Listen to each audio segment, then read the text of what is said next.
Now, the library was right down from the trolley tracks, across from the laundromat, through the big shining floors and granite pillars old St. Louis is famous for.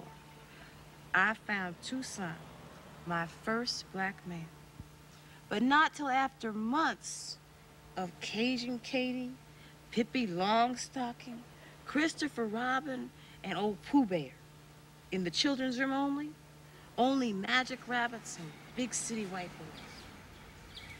I knew I wasn't supposed to.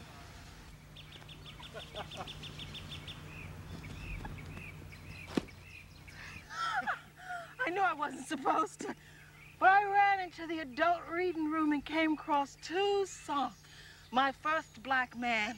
I never counted George Washington Carver because I didn't like peanuts.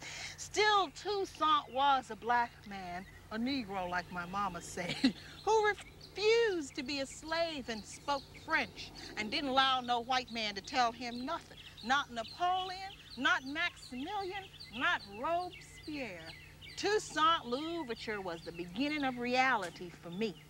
In the summer contest, for who colored child could read 15 books in 3 weeks, I won. And raved about Toussaint Louverture at the afternoon ceremony was disqualified because Toussaint belonged in the adult reading room.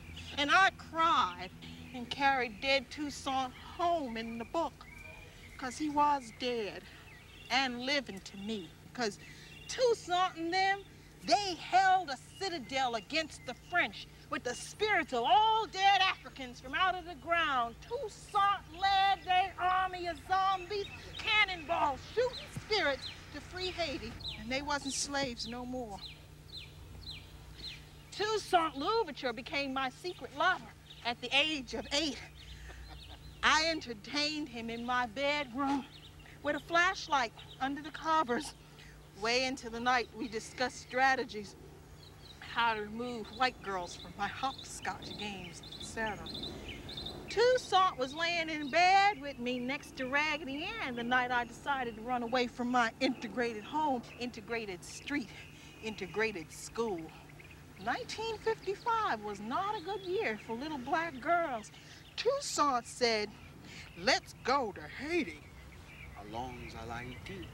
And I said, all right. And packed some very important things in a brown paper bag so I wouldn't have to come back. Then Toussaint and I took the Hartemont streetcar to the river. Last stop was only 15 cents because couldn't nobody see Toussaint except me.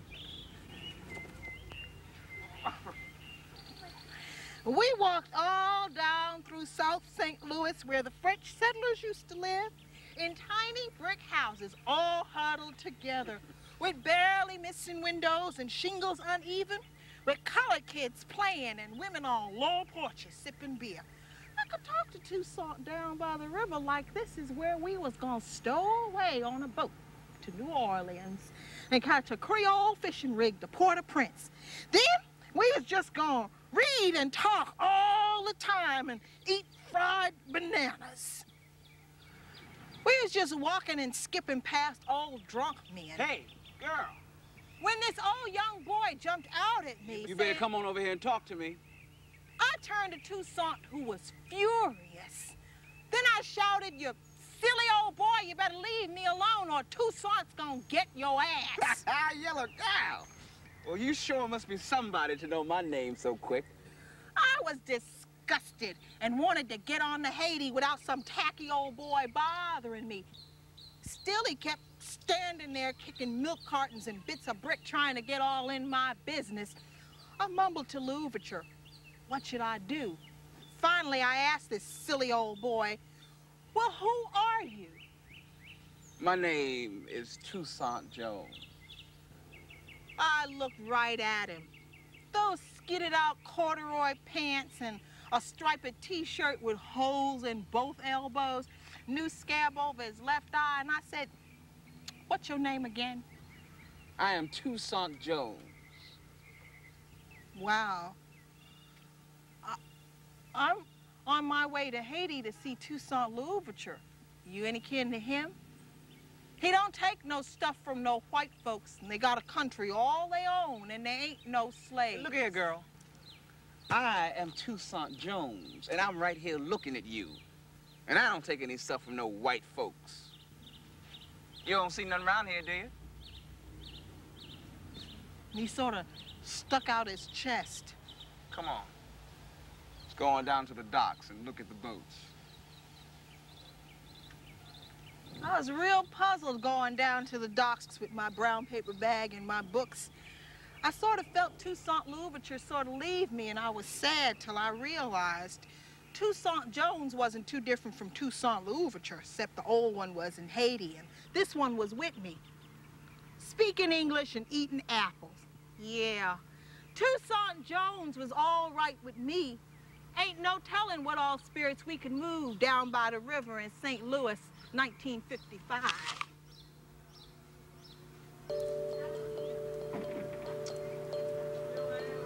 Orange butterflies and aqua sequins and sconce-tween slight bosoms. Silk roses darting from behind my ears. The passion flower of southwest Los Angeles. Meanders down Hoover Street. Past dark-shuttered houses where women from Louisiana shell peas round 3 o'clock and send their sons whistling to the store for fatback and black-eyed peas. I glitter in heat and seem to be looking for rides when I'm not, and absolutely eye every man who isn't white. Lame, I'm not. I let my thigh slip from my skirt. Crossing the street, I slow to be examined, and I never look back to smile or acknowledge a sincere, hey, mama, or to meet the eyes of someone purposely finding something to do in my direction. She was sullen, and the rhinestones etching the corners of her mouth suggested tears. Fresh kisses that had done no good. She always wore her stomach out, lined with small iridescent feathers. The hairs around her navel seemed to dance. Yet she never let on she knows from behind her waist is aching to be held, the pastel ivy drawn on her shoulders to be brushed with lips, and fingers smelling of honey and Jack Daniels. I'm hot. A deliberate coquette who never does without what I want. And I want to be unforgettable. I want to be a memory. A wound to any man arrogant enough to want her. She is the wrath of women in windows, fingering shades, old lace curtains camouflaging stretch marks and despair. So she glitters honestly, delighted she is desired. And allows those especially scheming, tactful suitors to experience her body and spirit, tearing, so easily blending with theirs. And they are so happy, and lay on her lime sheets full and wet from her tongue. She kisses them reverently, even ankles, edges of beards.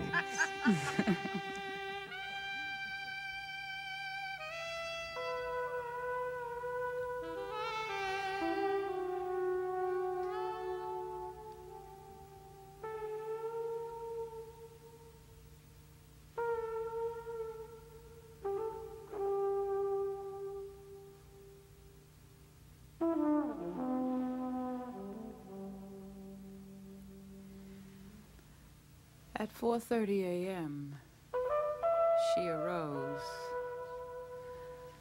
moving the arms and legs that trapped her.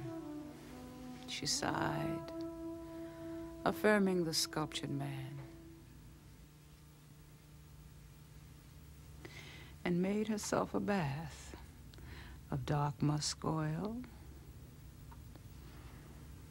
Egyptian crystals, and Florida water to remove his smell, to wash away the glitter, to watch the butterflies melt into the suds and the rhinestones fall beneath her buttocks like smooth pebbles on a Missouri creek.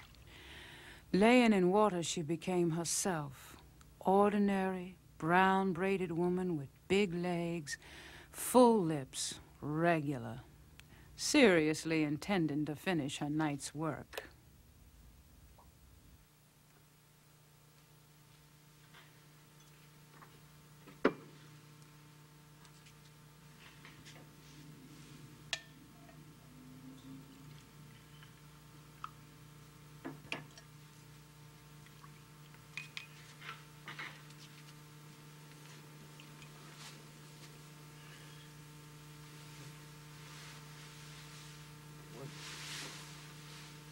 You have to go now. I have a lot of work to do, and I can't with a man around. But here are your pants. There's a coffee on the stove. It's been very nice. But I can't see you again. You got what you came for, didn't you? Why don't you come on back to bed, and I'll take care of you. Huh? There are your pants. You know, I couldn't possibly wake up with a strange man in my bed. Have you ever fainted, huh? You want to faint? Just tell me what you want. Don't be shy. Why don't you go home? Why don't I go home? She could have been slapped upside the head or verbally challenged. But she never was. And the ones who fell prey to the dazzle of hips painted with orange blossoms and magnolia-scented wrists had wanted no more than to lay between her sparkling thighs and had planned on leaving before dawn. And she had been so divine, devastatingly bizarre the way her mouth fit round. And now she sat there a regular colored girl, full of the same malice, livid indifference as her sister warned from supporting a would-be horn player or waiting by the window, and they knew and left in a hurry.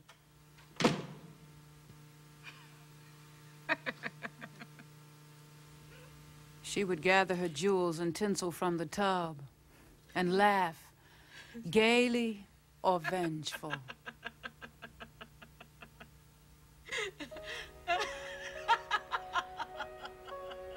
She stored her silk roses by her bed. And when she had finished writing the account of her exploit, in a diary embroidered with lilies and moonstones, she placed the rose behind her ear and cried herself to sleep.